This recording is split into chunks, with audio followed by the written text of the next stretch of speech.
연금 없는 58세 택시기사, 야간에 시작한 이것으로 인생이 뒤집혔다라는 문장을 보면 괜히 마음이 멈칫합니다. 누구 이야기 같지 않기 때문입니다.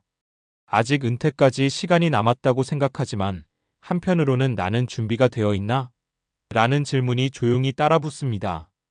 특히 연금이나 안정적인 노후 자산이 부족한 상황이라면 은퇴는 축복이 아니라 막막한 현실로 다가오기도 합니다. 일을 멈추는 순간 수입도 멈춘다는 단순한 사실이 이렇게 무겁게 느껴질 줄은 대부분 막상 그 시기에 가까워져서야 깨닫게 됩니다.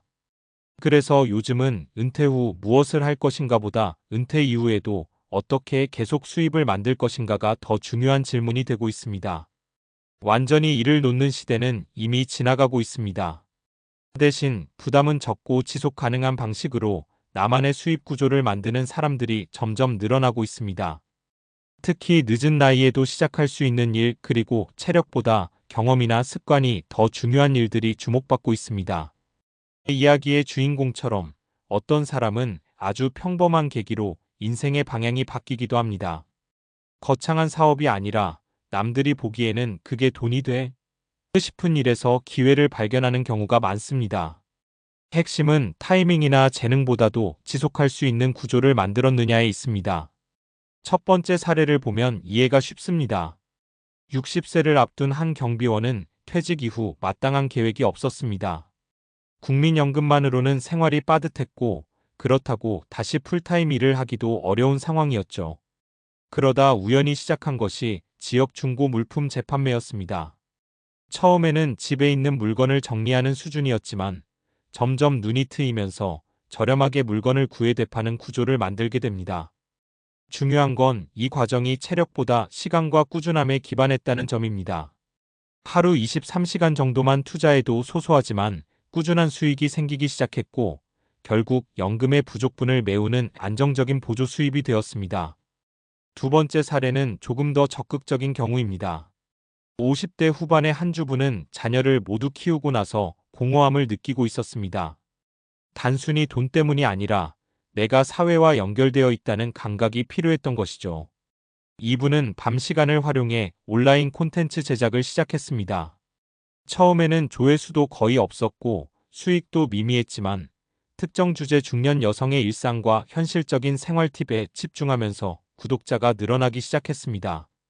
중요한 건 완벽함이 아니라 꾸준함이었습니다. 1년 정도 지나자 광고 수익과 협찬이 붙기 시작했고 지금은 작은 개인 브랜드 수준으로 성장했습니다. 이 사례는 나이가 문제가 아니라 시작하고 지속하는 능력이 핵심이라는 점을 보여줍니다. 세 번째 사례는 가장 현실적이면서도 많은 사람들이 공감할 수 있는 이야기입니다. 58세의 택시기사는 낮에는 생계를 위해 일하고 밤에는 전혀 다른 일을 시작했습니다. 바로 야간 시간 활용 배달 및 간단한 심부름 서비스였습니다. 처음에는 피곤했지만 낮과는 다른 수요가 있다는 것을 알게 되면서 전략을 바꿨습니다. 특정 시간대, 특정 지역에 집중하면서 효율을 높였고 점점 단골 고객도 생겼습니다. 이분이 강조한 건 단 하나였습니다. 힘들긴 한데 미래가 안 불안해졌어요. 이 말이 핵심입니다. 수입의 크기보다 내가 통제할 수 있는 수입원이 있다는 안정감이 삶의 질을 바꿔놓은 것입니다. 이 세 가지 사례에서 공통적으로 드러나는 점이 있습니다. 첫째, 거창한 준비보다 작은 시작이 중요하다는 것.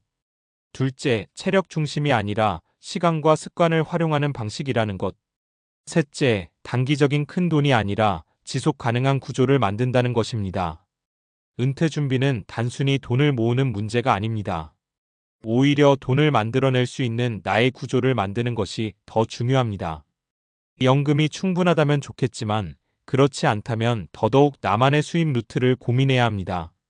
중요한 건 완벽한 계획이 아니라 지금 당장 작게라도 시작해보는 것입니다. 많은 사람들이 지금 시작하기엔 늦지 않았을까? 라고 묻습니다. 하지만 현실은 그 반대입니다. 지금이 아니면 더 늦어집니다. 그리고 은퇴 이후의 삶은 생각보다 길고 그 시간을 어떻게 보내느냐에 따라 삶의 만족도는 크게 달라집니다. 결국 인생을 뒤집는 건 대단한 기회가 아니라 지속 가능한 선택입니다. 남들이 보기엔 사소해 보여도 나에게 맞고 오래 할 수 있는 일이라면 그것이 가장 현실적인 해답일지도 모릅니다. 앞서 이야기한 사례들을 조금 더 깊이 들여다보면 단순히 열심히 해서 잘 됐다는 식의 이야기가 아니라는 걸 알 수 있습니다. 실제로는 꽤 분명한 공통 원리들이 작동하고 있습니다. 이걸 이해하면 막연한 불안 대신 나도 해볼 수 있겠다는 구체적인 그림이 그려지기 시작합니다. 먼저 중요한 개념 하나를 짚고 넘어가야 합니다. 바로 소득의 구조화입니다. 대부분의 사람들은 평생을 시간을 팔아서 돈을 버는 구조 속에서 살아왔습니다. 하루 8시간 일하면 월급이 나오고 일을 멈추면 소득도 멈추는 구조죠. 문제는 이 구조가 은퇴 이후에는 그대로 유지될 수 없다는 점입니다. 체력, 기회, 고용시장 모두 제약이 생기기 때문입니다. 그래서 등장하는 개념이 부분 자동화된 소득입니다. 완전한 자동 수입까지는 아니더라도 한번 만들어 놓으면 반복적으로 수익이 발생하는 구조를 의미합니다. 예를 들어 중고 재판매는 물건을 올려두면 이후에도 구매가 이루어지고 콘텐츠 제작은 과거 영상이나 글이 계속 조회되면서 수익을 만들어냅니다. 이건 단순한 경험담이 아니라 경제학적으로도 설명이 가능합니다. 규모의 경제와 한계 비용 감소라는 개념이 적용되기 때문입니다. 한번 만들어 놓은 자산은 추가 비용 없이 반복적으로 수익을 창출할 수 있습니다. 여기에 더해 심리학적인 요소도 중요하게 작용합니다. 행동경제학에서는 사람들이 불확실한 미래보다 예측 가능한 흐름을 훨씬 안정적으로 느낀다고 설명합니다. 즉 매달 큰 돈이 아니더라도 일정하게 들어오는 수입이 있을 때 스트레스가 크게 줄어듭니다. 실제 연구에서도 일정한 현금 흐름이 있는 사람들이 그렇지 않은 사람들보다 삶의 만족도가 높고 의사결정의 질도 더 안정적이라는 결과가 반복적으로 나오고 있습니다. 또 하나 눈여겨볼 점은 야간 시간 활용이라는 키워드입니다. 왜 많은 사람들이 밤 시간을 활용해 변화를 만들었을까요? 단순히 시간이 남아서가 아닙니다. 인간의 집중력과 환경적 방해 요소를 고려하면 밤은 오히려 생산성이 높아지는 시간대가 될 수 있습니다.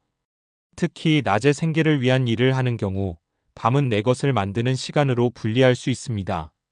뇌과학적으로도 외부 자극이 줄어드는 시간에는 깊은 집중 상태 딥워크에 들어가기 쉬운 것으로 알려져 있습니다. 이 상태에서는 같은 시간이라도 더 높은 효율을 낼 수 있습니다. 그리고 중요한 건 작게 시작하는 방식입니다. 많은 사람들이 실패하는 이유는 처음부터 너무 큰 수익을 기대하기 때문입니다.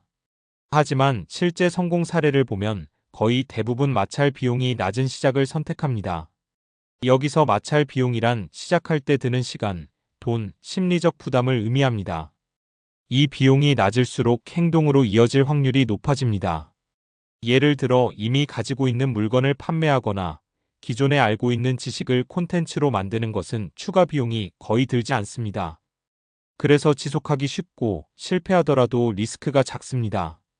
이걸 조금 더 현실적으로 정리해보면 은퇴 이후를 대비한 전략은 크게 세 단계로 나눌 수 있습니다. 첫째, 수입의 씨앗을 만든다. 이 단계에서는 돈의 크기보다 구조를 만드는 것이 핵심입니다. 한 달에 10만 원이라도 좋습니다. 중요한 건 내가 만들어낸 수입 흐름이 있다는 사실입니다. 둘째, 반복 가능성을 확인한다. 이게 우연인지 구조인지 구분하는 단계입니다. 일정한 패턴으로 수익이 발생한다면 그건 확장 가능한 구조일 가능성이 높습니다. 셋째, 효율을 높인다. 이 단계에서는 시간 대비 수익을 개선하는 작업을 합니다. 불필요한 과정을 줄이고 잘 되는 부분에 집중합니다. 여기서부터는 점점 노동 의존도가 줄어들고 구조의 힘이 커지기 시작합니다. 결국 핵심은 단순합니다. 내가 없어도 일부는 돌아가는 시스템을 만들 수 있느냐입니다. 완벽하지 않아도 괜찮습니다. 100% 자동이 아니라 20%만 자동화되어도 삶은 크게 달라집니다. 그 20%가 심리적 안정과 선택의 여지를 만들어주기 때문입니다. 많은 사람들이 은퇴를 끝이라고 생각하지만 관점을 바꾸면 구조를 바꿀 수 있는 마지막 기회이기도 합니다. 직장에 묶여 있을 때보다 오히려 더 유연하게 시도할 수 있는 시기이기도 하죠. 앞서 등장한 택시기사의 이야기가 특별해 보이지만 사실은 그렇지 않습니다. 특별한 재능이나 운이 아니라 구조를 바꾼 선택이었을 뿐입니다. 그리고 그 선택은 지금 이 글을 읽고 있는 누구에게나 열려 있습니다. 이제 질문은 하나로 좁혀집니다. 나는 어떤 방식으로 작게라도 수입의 흐름을 만들어 볼 것인가?